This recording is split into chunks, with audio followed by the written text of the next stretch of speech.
When given the opportunity to be independent, they will move proudly into the economic mainstream of American life, and that's what this legislation is all about. And to cheers on the lawn of the White House, President George H.W. Bush finally made the years-long efforts of disability advocates across America the law of the land. A law that started off in complete silence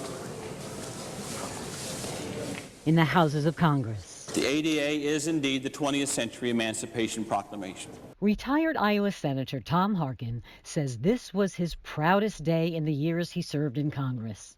A measure that had languished in both houses was finally made official. Today, Congress opens the doors to all Americans with disabilities. Harkin's passion for those Americans denied their basic civil rights started at a young age. It all stems from my early involvement with my older brother Frank, who was deaf, and seeing how society in general treated him, low expectations, barriers, how he wanted to do different things, but people wouldn't let him. How he wanted to live independently and had to fight for that. And I just thought, a long time ago, as a young man, perhaps, I thought, boy, something ought to be done about it. If I was ever in a position to do something about this, I'd do it. That he did. And it was just the start of this true public servant's journey of helping people with disabilities help themselves. Then, after I was in the house, my nephew, my sister's boy, was injured in an accident and became severely paraplegic. Harkin traveled to Colorado and saw that Kelly couldn't eat at a restaurant with his family because his wheelchair couldn't fit through the front door, couldn't cross the street, ride a bus, and it just got worse for this young boy. Uncle Tommy said, I'm here and they've got a class that I want to take. It's on the second floor of a building. There's no elevator, so they won't let me take the class. I said, this is absolutely ridiculous. The former Democratic senator from Iowa says it was clear that a broad civil rights bill had to be created. I had sort of a progression. So my brother, who was deaf, then my nephew, who was mobility limited, and then I met Danny Piper, a young man with intellectual disabilities. He had Down syndrome, and how hard his parents fought for him to get an education, and how much Danny could do. I mean, he had a lot of abilities, but people didn't expect him to do anything. Harkin says the ADA is about helping people help themselves. There's another bill that I drafted and sponsored, and it got through, which impacts your life every day and everybody else's, and nobody knows I ever did it. Even before the passage of the ADA here in Washington, Harkin was the man behind closed captioning, which finally allowed the hearing impaired to fully enjoy television. There's a bill called the Television Decoder and Circuitry Act. How about that for a name? That's true.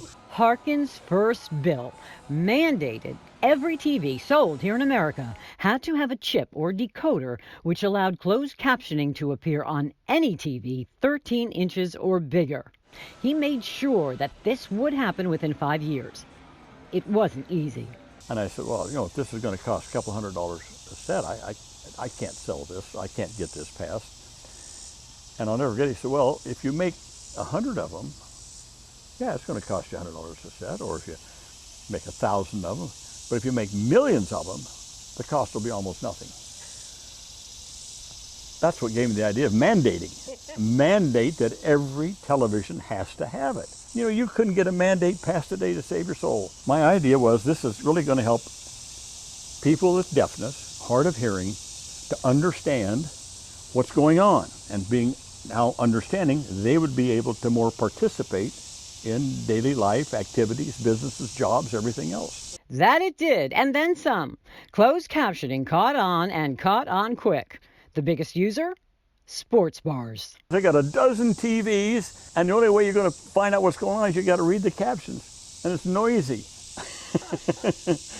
And then Sesame Street picked it up, and they started doing it with English as a second language. If you make things easier, better, more accessible for persons with disabilities, it helps everyone.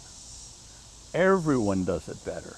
Everyone benefits from this. Harkin was on to something, then on to yet another group of forgotten citizens. How about people with invisible disabilities? How about people with intellectual disabilities, developmental disabilities? Harkin says it's the way our society teaches that's to blame. The brain doesn't function well enough to learn as rapidly as others. They can learn, but it just takes a little bit more time and goes through a little bit more filters. In other words, making sure that their physical environment, their social environment, is something they can adapt to finish a task. It's amazing.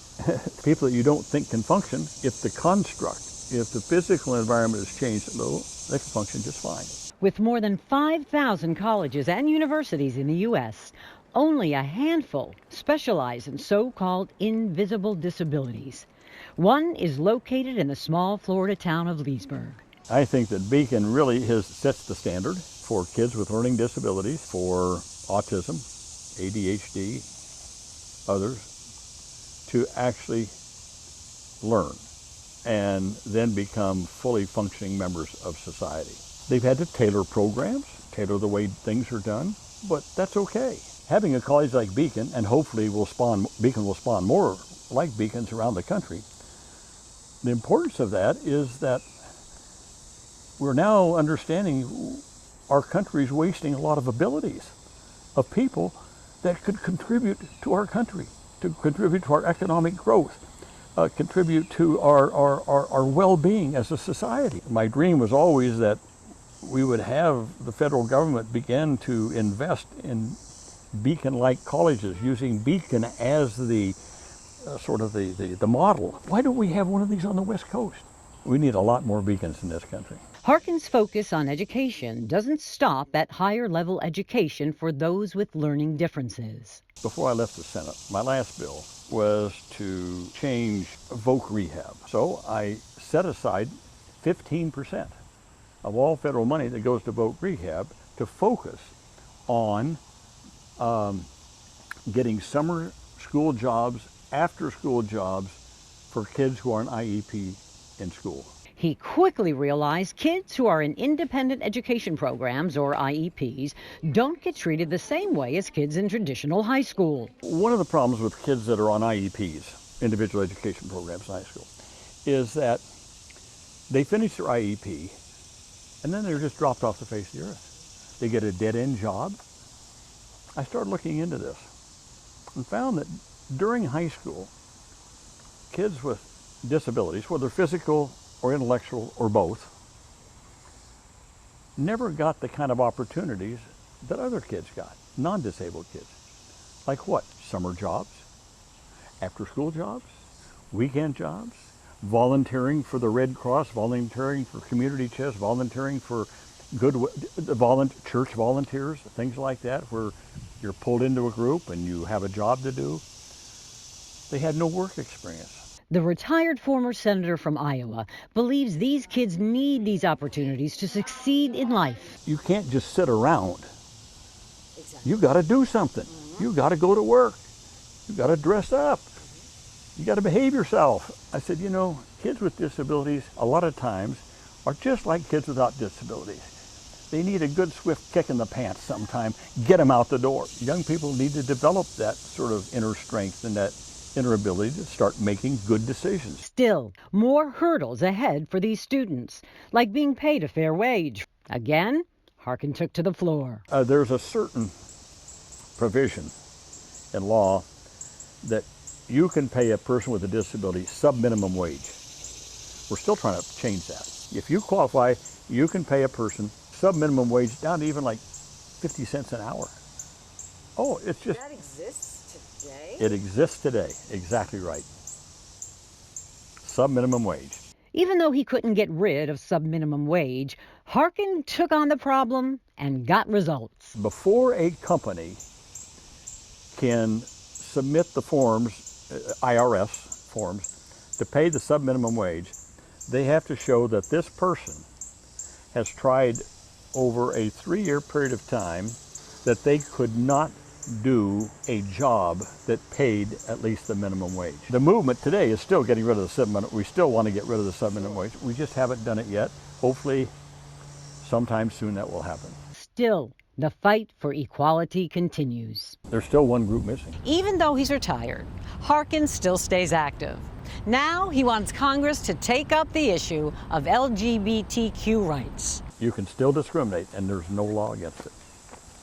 There may be some state laws, or maybe some local ordinances and stuff like that. There's no overarching federal civil rights law. Harkin says there are champions on Capitol Hill that are picking up where he left off. Lawmakers who will make a difference in the future toward the goal of inclusiveness. I think we've seen that in my lifetime, in the last dozen years, on gay people. Gee, it's just like changed overnight. So you're right. I mean, things can change. To this day, the retired Iowa senator is working in his own backyard to ensure every building in America will be accessible to all Americans. We got to get that next, and I'm working on it now. And we have a champion in the Senate. Hopefully before the year's out, he'll introduce a bill, not that it's going to pass, but to set the template for the future. For now, Harkin is putting his energy into an institute named in his honor at Drake University in Iowa. It will have a building designed with cutting-edge technology to assist all Americans with disabilities and help them achieve their path to independence. We raised enough money to build a building. When it's done, I believe it will be the most accessible building in America for persons with disabilities. Not just physical, intellectual disabilities, developmental disabilities. We are going to have places for people with autism to work or to access. We'll have support systems. For people with severe cerebral palsy, we'll have the technology there that they can access information or input information. Looking forward, the Harkin Institute should be complete in the fall of 2021. But it was in the past, in July of 1990, that one of the ADA's biggest champions made it the law. I now lift my pen to sign this Americans with Disability Act and say, let the shameful wall of exclusion finally come tumbling down. God bless you all. On that sunny day 30 years ago, over 4,000 people covered the south lawn of the White House. It's the biggest crowd to date for the signing of a bill that dozens and dozens of legislatures labored over for decades. Its sponsor? An Iowa senator with a vision for all Americans to be included. My final speech in the Senate, my goodbye speech. And at the end of it, I said, I'm going to teach you all a sign. This is a teachable moment. I'm going to teach you a sign. Now take your hands, put them together like this. Get your fingers interlocked. Now move your hand in a circular motion in front of your body. You know what that's a sign for? It's a sign for America. Wow. Everybody together, all connected. No one's left out of the circle of life in America. We're all included in this constant circle of life. That's the sign. It's a beautiful sign. That's a beautiful sign for America.